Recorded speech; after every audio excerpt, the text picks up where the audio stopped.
আওয়ামী লীগ সরকার পতনের ৫ মাস পার হলেও নিষিদ্ধ সংগঠন ছাত্রলীগের নেতাকর্মীদের গ্রেফতারে দৃশ্যমান কোনো পদক্ষেপ না নিতে পারাকে বর্তমান সরকারের ব্যর্থতা হিসেবে দেখছে ছাত্রদল।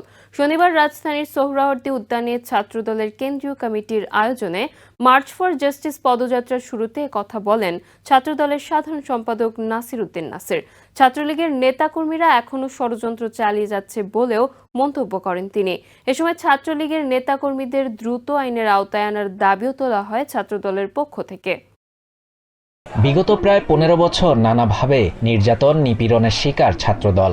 বিভিন্ন শিক্ষা প্রতিষ্ঠান সহ সংগঠনের নেতাকর্মীদের খুনের বিচারের দাবিতে মার্চ ফর জাস্টিস কর্মসূচির ডাক দেয় বাংলাদেশ জাতীয়তাবাদী ছাত্রদল, যা ৫ অগাস্টের পর প্রথম একক কোনো কর্মসূচিতে প্লাকার্ড আর স্লোগানে তুলে ধরা হয় নিষিদ্ধ সংগঠন ছাত্রলীগের নিপীড়ন আর নির্যাতনের চিত্র।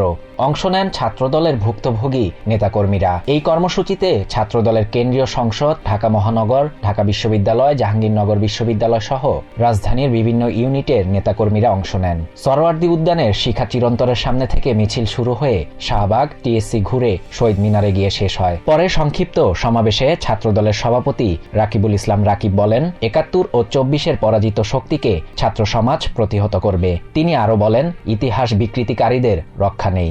শান্তভাবে, সংযমভাবে, ধৈর্য সহকারে আমরা সবকিছু অবজারভেশন করছি।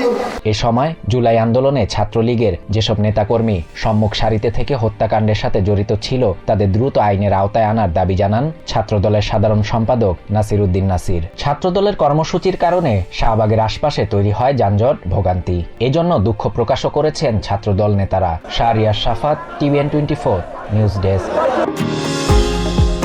নিউ ইয়র্ক থেকে সম্প্রচারিত TVN 24 টেলিভিশন বিশ্বজুড়ে বাঙালির কণ্ঠস্বর।